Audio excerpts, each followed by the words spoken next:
and NEDA, pag kayo ay humihingi ng mga budget ninyo, maski overnight, nandyan kayo. Pero pag crisis action plan, marami kayong dahilan. The Senate will not allow that. Pinapaasa ang mga tao, tapos walang ibibigay. Hindi pwede yon. Tapos wala pa ang ibang kabinete dito. Pag sa ibang bagay, mabilis pa sa alas 4. Pero sa krisis, wala. Ano ba kayo? Magandang umaga po sa lahat. So si Yusek Wimpy, naghati na kami, type enforcer on the ground, and myself looking after making sure we continue to have supply coming into the country. So next slide. So we've structured this as per the request of the committee. So we begin with the current situation, assess our stock, and then a short slide on the MAPS price series, as this is the direct price that imports come into the country are ranged against. Mr. Chairman, before you proceed, just for the record, may we know where Secretary Sharon Garin is?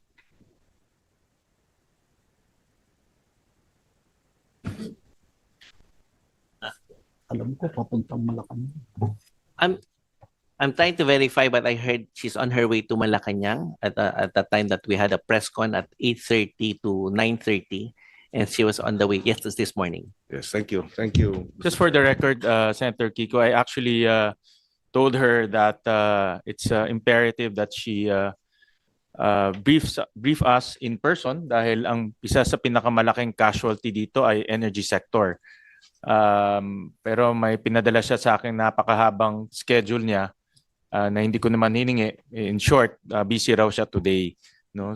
Pero sabi ko nga sa kanya, kung merong isang dahilan kung bakit tayo nandito ay dahil mataas ang presyo ng langis at hindi rin natin alam kung tuloy-tuloy pa yung supply natin. Kaya sana makarinig namin sa ating secretary kung ano ba yung kanyang plano. Kasi kung nawalan tayo ng supply ng langis, malaki ang ating problema.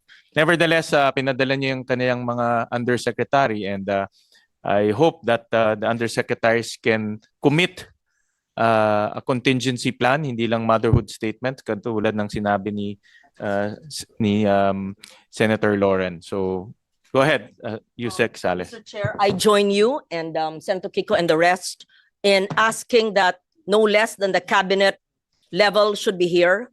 Kung nandito ang SFA, bakit hindi yung iba? You're too busy? Is this not the most important thing? Admit there's a crisis. You must have a crisis action plan. And not that we don't appreciate the presence of a dear friend, Yusek Wimpy Fentabella, of course, who's very competent, who's been with the DOE for quite a while. But to give it the importance, if Sec Rex and Sec Laurel could be here, why should the DOE secretary be exempted from this? When DBM is here, pag kayo and NEDA, pag kayo ay humihingi ng mga budget ninyo, maski overnight, nandyan kayo. Pero pag crisis action plan, marami kayong dahilan. The Senate will not allow that. Unless you are not admitting that we are in a crisis situation. Then you're lost in translation o nahihibang. Because everyone must act as if we were an ICU situation. That's how it should be. Not to enrage the people and not to let the people panic. But on the contrary, if they see the government on the ground and having more than what the chair mentioned, so-called motherhood statements, not just curated PowerPoints. We want to see your action plan. How many people, families will be positively affected, if any? And what are the monies, the funds needed for continuing appropriations? And what are the line items in GAA 2026 na pwedeng ikalap maging savings para ito ang gagamitin? Tapos sasagutin, ng DOF at ng DBM, saan manggagaling ito considering 2.5 months pa lang at aminadong wala pang pera ang gobyerno. Pinapaasa ang mga tao tapos walang ibibigay. Hindi pwede yon. Tapos wala pa ang ibang kabinete dito. Pag sa ibang bagay, mabilis pa sa alas 4. Pero sa krisis, wala. Ano ba kayo? Thank you, Mr. Chair. Thank you. Thank you. Go ahead, Yusek Sales. Thank you, Mr. Chair. So that's the outline for today. We'll cover the 6 areas hopefully very quickly. In the end, we will have a recommendation for specific legislative asks to enable the contingency program, especially the tier 3 that we'll present. Next slide. This is the current situation. So beginning this Tuesday, there's another increase. So the left panel is the range for diesel. We're showing diesel because this is itong pinaka-importante day-to-day fuel natin. So ang range natin ngayon ay 105 pesos to 134 pesos sa pump price. These are going to be yung prices sa Metro Manila sa highly urbanized areas in the Philippines. No, ang adjustment reflected on the pump is 13 to 18 pesos po. Ang DOE nag-signal ng breach ng ating $80, actually umabot ng 89.02 nung nakaraang March 13 po. And we'll have a short slide on why. Baka hindi na ito angkop na trigger yung Dubai. Ginamit namin sa analysis 59.50 but we all know that has now moved to 60. So maliit pa lang. Next slide. So this slide shows yung ating current inventory as of Friday, March 20. Yung dark blue, this chart is in days po. And iba-ibang produkto nandiyan po, diesel, gasoline, LPG. So yung dark blue are actual stock in country. So sa diesel may 46 days. This is based on our average utilization, daily utilization. Yung light blue color po, yan po ang nagre-represent ng physical limit ng ating storage tanks in country. So pag tinignan nyo, medyo malapit na tayo sa tank tops ng diesel at gasoline. This takes into account yung nabili na, nasa dagat na at papunta na sa Pilipinas. Confirmed in transit orders. So in terms sa international standard po, sa IEA, 30 days po ang suggestion ng International Energy Association. In fact, all our products are above that. Ngayon, ang hindi lang LPG. So we're looking especially into the case of LPG. Dito po sa slide na to, kasama na dyan yung unang na-order ng PNOC Exploration Corporation, about 138,000 barrels of diesel. So ang sunod namin tinitingnan actually is yung ating LPG at yung jet fuel. Yung fuel oil po, karamihan dyan ay for generators na natitira na lang. Next slide. Ito po yung basehan kung bakit baka kailangan natin palitan yung ating trigger na Dubai Platts na nasa batas. Simply put, sa oil trading may Dubai Platts, dyan po nakabase ang presyo ng produkto. And ang tinatawag technically is yung crack spread. Kung ang produkto, Dubai Platts, noong March 9 ay 125 from 71. Ang diesel, per barrel po ito, sumirit ng $184 per barrel. In graphical view, yan po yan. Yung diesel maps ay yung parang orange na pula. Yung Dubai Platts, yung blue. Yung diferensya sa dalawa, yan ang tinatawag na crack spread. Nung nag-umpisa po ang kaguluhan, makikita natin na lumapad yung spread. Dati ang spread niyan is mga $15 to $20 per barrel. Nung nag-umpisa po ang gera, umakyat ito at kasalukuyan just above somewhere $60 po ang crack spread. So nagdi-devise na ngayon ng DOE na palitan, magmumungkahi na palitan yung ating trigger kasi hindi siya akma sa galaw ng presyo ng produkto. Lumalabas pagka ganito nagkakaroon ng gulo. Next slide po. Nagpadala po ng 5 senaryo, different price levels. Pero may konting mismatch kasi itong binigay ng mga scenario levels ay Dubai average over a period of time. We try to match it dun sa actual na maps po ito at malaking impluensya yung crack spread.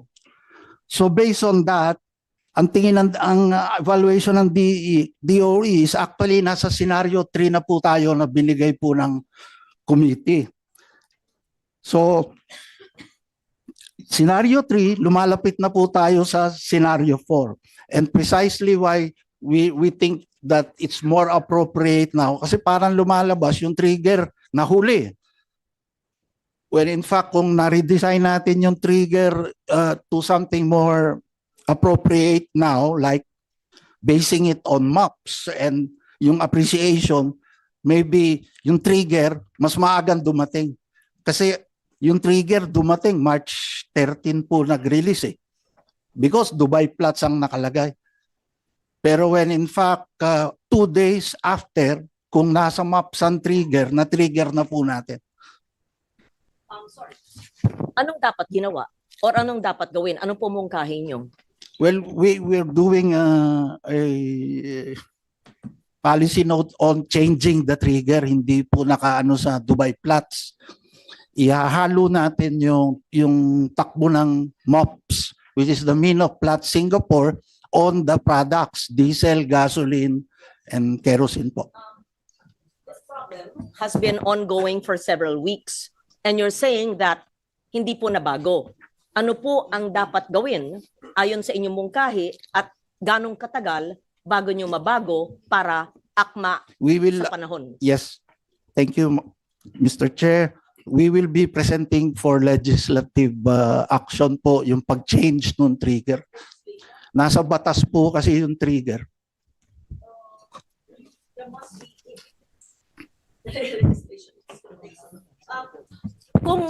Kung batas po yan, kung batas po yan, kung paano ko lang batas, tanong ko, nabigay na ba nyo sa Senado at sa Kongreso yung bill? Pangalawa, na-certify ba ng urgent? At kung hindi pa, anong sense of urgency ninyo sa DOE kung sinasabi nyo sa hearing na ito na kailangan may batas na ganito, Mr. Chair. legislation? Number one, are the draft bills in both houses of Congress, have they been referred to the appropriate committees? I did not see a certification of urgency by the office of the president. If you seem to say, sir, that this is very urgent. Mr. Chair, if I may, we did realize this when the situation unfolded as shown on the graph. So you would see that it's a fairly constant 20, and then when the crisis happened, the market reacted differently now. The spread was increasing very fast, and in fact, we already issued based on the $80 the certification by the DOE. So with this realization, we said that we need to change because with what has recently happened, we need to change the trigger probably to make it more reactive to situations like this. Just to clarify, yung trigger kasi is meant to do 2 things.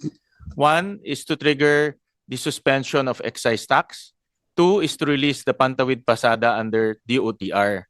But ito are for purposes of triggering the release of funds. Ang DOE should have a much different trigger. Dapat mas maaga kayo, wag niyo nang antayin yung mga trigger sa loob ng GA kasi hindi yan para sa inyo.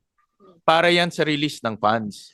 No, so ang punto ko, nung nangyari na yung digmaan, ang analysis ng DOE should be very different. I don't think you should blame the trigger. Kaya late tayo umakto. Kasi iba yun eh. ibang-iba yun. But again, for with the indulgence for colleagues, but let's allow DOE to finish first, and then later on Thank you. we can propound those questions. And then after that, we'll go to DepDev para to look at the inflation scenario and also to the Department of Agriculture for the spillover effects to food security. Thank you, Mr. Chair. Yes, yes. And before I propound questions later, pagkatapos lang po ng DOE presentation, meron lang akong immediate na observation sa presentation nila kasi it relates po dun sa interpellation natin nung excise tax bill. Salamat, Mr. Chair. Thank you, Senator Risa. Go ahead, Yusek Sales. Thank you po. Next slide po. Now, this is just a graphical presentation against the 5 scenarios. So yung second clustered columns, yan ang current situation na po natin. And you can compare dun sa scenario 1, 2, 3, 4, and 5 using yung time-bound and Dubai average. So in reality, as of this week po, nag-i-straddle na tayo between S3 and S4 scenarios that were given by the committee. So yan po ang situation ngayon linggo. Okay, next slide po. Baka medyo maliit pero nilagay lang namin yung action ng DOE in terms of yung immediate tier 1, tier 2 at saka tier 3, 30-day, 90-day and beyond 90 days. So yung nasa unahan was yung sinabi ni Yusek Wimpy during the first week of the situation, intensified inventory check. We wanted to make sure anong estado ng ating supply. Nag-coordinate sa LGU, PNP to check on profiteering and hoarding. Tapos immediately we engaged the oil companies for potential mitigation in price adjustments, like what happened in the first 2 weeks that they were staggering the increases. Then we intensified the energy savings program. In fact, we instituted work from home, carpooling in the department itself. We also went out to the other national government agencies for their implementation, more intense implementation of the energy savings programs in place. We also activated PNOC and PNOC EC to try and look for other sources. And in fact, yung first cargo na in-order ni PNOC EC is arriving towards the end of this week. Diesel po siya, dadating po sa Subic ngayon linggo. We also engage with the different embassies to ensure yung mga existing contracts po natin, kasi karamihan ng produkto natin ang gagaling po sa South Korea, China, Japan, Malaysia, Singapore, around the region lang, malapit.